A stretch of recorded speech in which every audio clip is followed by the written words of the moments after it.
प्यारे बच्चों, हम बीएचयू में पढ़ाते हैं, ठीक है। पढ़ाते हैं, कैसे हम पढ़ा पाए? क्योंकि हम खुद पढ़े ना, इसीलिए ना। आप लोगों को भी मैं जब गांव में देखती हूँ बेटा, हमारा भी बचपन आप ही की तरह बीता।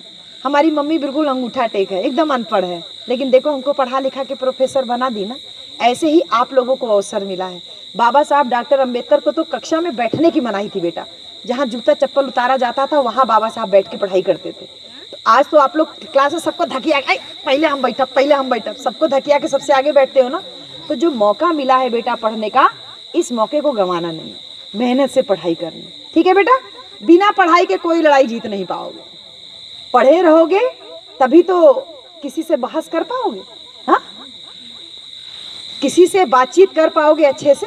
एक अंग्रेजी में कहावत है, फ्रांसिस बेकन एक ऐसे लिखने वाले एक व्यक्ति हैं, वो बेकन कहते हैं स्टडीज सर 3 पर्पस। स्टडीज यानी पढ़ाई का 3 पर्पस होता है। एक ऑर्नामेंट यानी कि सजाने के लिए, जो पढ़ा लिखा होता है बेटा, हमने माथे सिंदूर नहीं पहना है, टिकुली बिंदी नहीं लगाई, झुमका नहीं पहना, तो क्या हम सुंदर नहीं लग रहे? तो शिक्षा एक अपने आप में ही गहना होती है।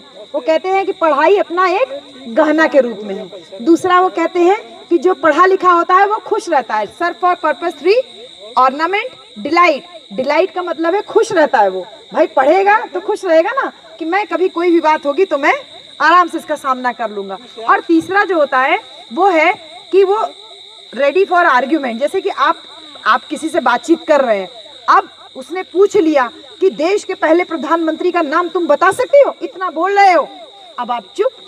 लेकिन अगर आपको पता होगा कि हाँ हमारे देश के पहले प्रधानमंत्री पंडित जवाहरलाल नेहरू थे, तो वो हक्का बक्का रह जाएगा कि इतना छोटा बच्चा इतनी बड़ी बात कर रहा है। तो अपनी पढ़ाई को, अपनी शिक्षा को हमें पूरा करना है। तो 3 पर्पस, जो 3 शिक्षा के उद्देश्य हैं कि एक, कभी कोई समस्या परेशानी पड़े, थाने में जबरदस्ती पुलिस ले जाए तो आपको पुलिस बोल सकते हैं ना, अगर पढ़े लिखे रहेंगे, जानकारी रहेगी कि पहले हमको वारंट दिखाओ, हमको क्यों गिरफ्तार कर रहे हो, वारंट दिखाओ। रात में लड़कियों को गिरफ्तारी नहीं हो सकती, रात में किसी गिरफ्तारी नहीं हो सकती, जानकारी रहेगी तभी तो बेटा। तो ये जानकारी लेकर के अपने आपको डिफेंड करने के लिए शिक्षा जरूरी है। शिक्षा एक ऐसा आभूषण है जो दिखता नहीं है, चेहरा सुंदर नहीं बनाता है, लेकिन मन मस्तिष्क को सुंदर बनाता है। और जहाँ पे भी आप बैठते हो आसपास का माहौल अच्छा बनाता है। और शिक्षा वो चीज़ है जो आपको खुश रखने के लिए पर्याप्त है। आपका दोस्त आपके साथ धोखा कर सकता है बेटा, ठीक। आजकल दोस्ती का बड़ा जमाना चल रहा है, गर्लफ्रेंड बॉयफ्रेंड का खूब जमाना चलता है। लड़का लड़की आपस में दोस्त होकर दगाबाजी कर सकते हैं, आपका पड़ोसी दगाबाजी कर सकता है, भाई भौजाई धोखाबाजी कर सकती है, लेकिन बेटा आपकी किताब आपके साथ कभी धोखाबाजी नहीं। कहते हैं books are your best friends, किताब आपकी सबसे अच्छी दोस्त है। तो दोस्ती अगर करनी है किसी से तो किससे दोस्ती करिए? किताब से दोस्ती। खूब मेहनत से पढ़िए, मेहनत से पढ़ाई करेंगे ना बेटा, तो पढ़ेंगे लिखेंगे तो आगे हम बढ़ेंगे। हम पढ़ेंगे तो डॉक्टर बन जाएंगे, हम पढ़ेंगे तो इंजीनियर बन जाएंगे, हम पढ़ेंगे तो IAS PCS बन जाएंगे, हम पढ़ेंगे तो बहन मायावती और बाबा साहब बन जाएंगे, साहब कांशीराम बन जाएंगे, ठीक है बेटा। तो मेहनत से पढ़ाई करिए। पढ़ेंगी बेटियां आप लोग? पता है आप लोगों के लिए माननीय बहन जी ने अपनी सरकार में ऐसी योजना लाई थी कि बेटी पैदा होते ही सब कहते थे अरे मेरे सर पे बोझ आ गया, बेटी है इसको शादी करनी होगी। बहन जी ने कहा बेटी तुम्हारी जिम्मेदारी हमारी, बेटियों को बोझ क्यों समझते हो। तुम्हारे पैदा होते ही बहन जी ने महामाया कन्या आशीर्वाद योजना चलाई, जिसके तहत जो बेटी पैदा हो तुरंत सरकार उसके नाम पे 20,000 रुपया जमा करा देती थी, कि जब ये बेटी 20,000 रुपया का फिक्स डिपॉजिट, कि जब ये बेटी 18 साल की होगी तो वो 20,000 रुपया कम से कम 1.5 से 2 लाख रुपए हो जाएगा।